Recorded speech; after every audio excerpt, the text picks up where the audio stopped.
Hi, as I'm learning, I share, and what I am learning a little bit more about today, something that piques my interest is, addressing underlying issues.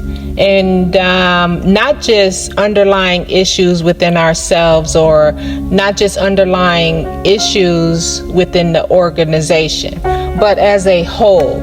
And to not only point the finger at the organization to address, underlying issues and understanding where underlying issues come from, but to look into each individual's ourselves to address our underlying issues, whether it be from healing from trauma, healing from intimate relationships, healing from outside business relationships, healing from relationships in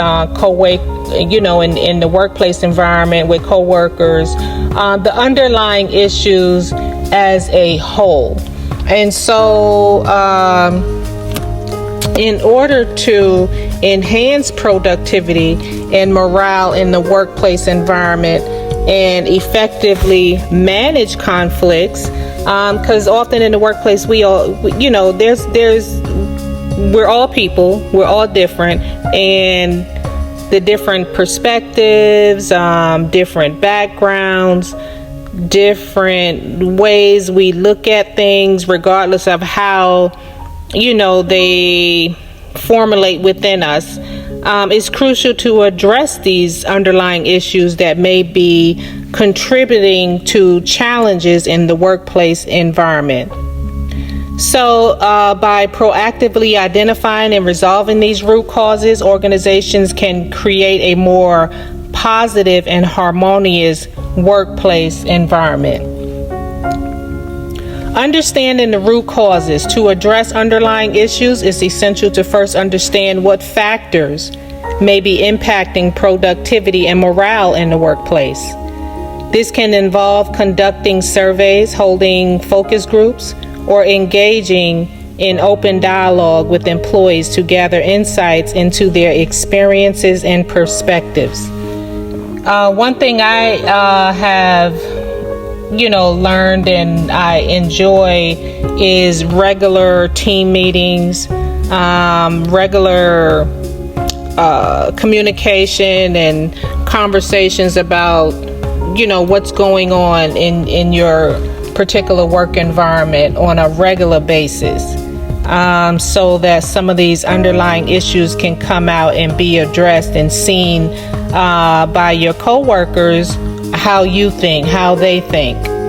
And this type of stuff can affect productivity and morale, which includes, poor communication. If we don't communicate, don't have meetings, can create a lack of recognition, unclear expectations from your peers, from your supervisors or managers. We can have inadequate resources. You might just need some resources, simply as pens for your customers or calendars around you. So effective communication and someone listening to you, it helps to make these expectations clear, right? Of having the resources that you need, and to deal with conflicting goals, and any ineffective leadership is plays a part as well. So some real life examples here. As I'm reading this article, one real life example of addressing underlying issues for improved productivity and morale is implementing regular feedback mechanisms. That's like what I just said as far as regular structured meetings.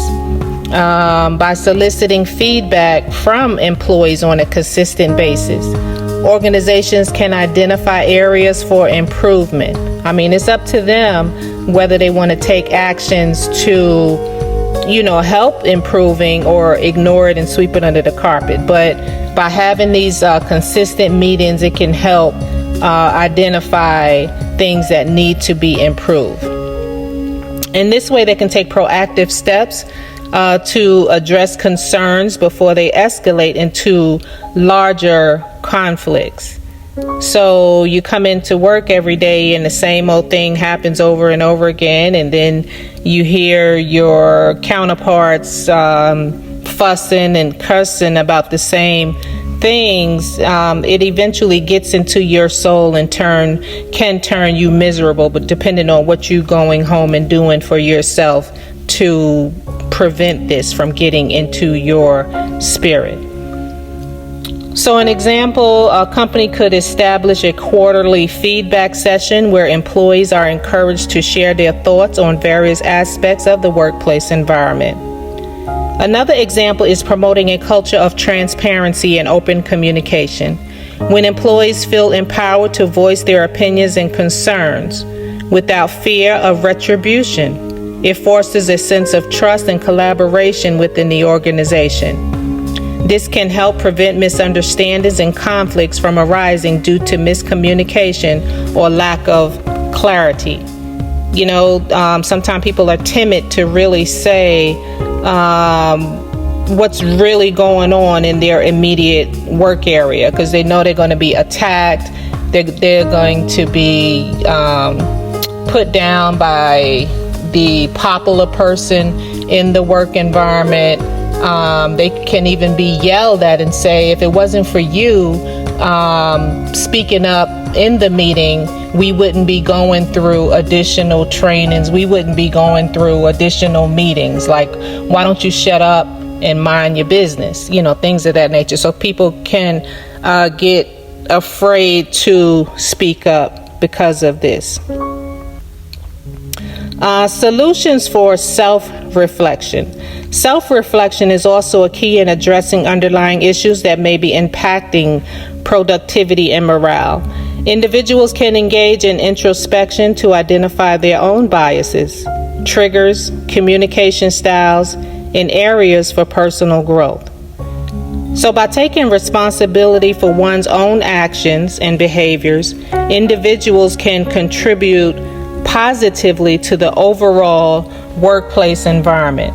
Sometimes we get so into a routine. Wake up, go to work, wake up, go to work, come home, sleep, wake up, go to work, come home, and we don't work on ourselves. We don't look at ourselves and do those things that they say can strengthen ourselves and work on our self-improvement. We always sometimes can point, it's easy to point the finger, blame the organization, blame those that are around us, instead of looking at ourselves to better ourselves and have some self-reflection,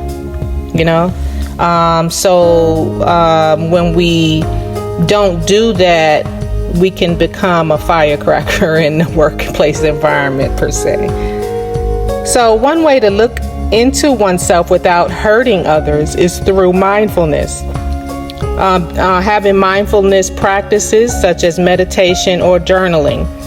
Some people don't do traditional meditation, but walking, getting quiet can be some additional things to that. Also, journaling is very good. Writing things down on a daily basis. Again, there's some people that don't do journaling and don't write. One thing that, an addition you can do to that is download voice recorder on your phone and speak into the voice recorder whenever you have thoughts. And then also another one is Outer, OTTER, which will type up what you say from your voice. This can lead to writing a book, writing audio books, things of that nature.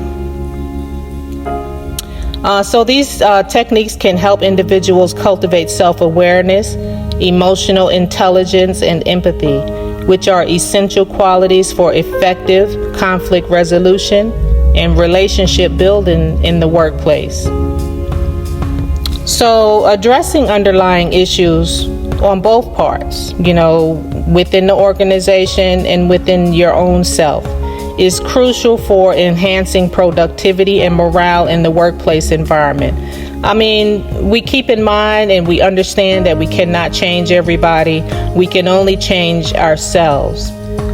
So by understanding the root causes of conflicts, implementing real life examples such as feedback mechanisms, and promoting a culture of transparency and engaging in self-reflection practices, individuals and organizations can create a more positive and harmonious work environment. And that's it. That's just what I'm thinking about today. As I think about conflict resolution and how to resolve conflicts in the workplace without pointing the finger, things of that nature. All right. Peace. I'm out.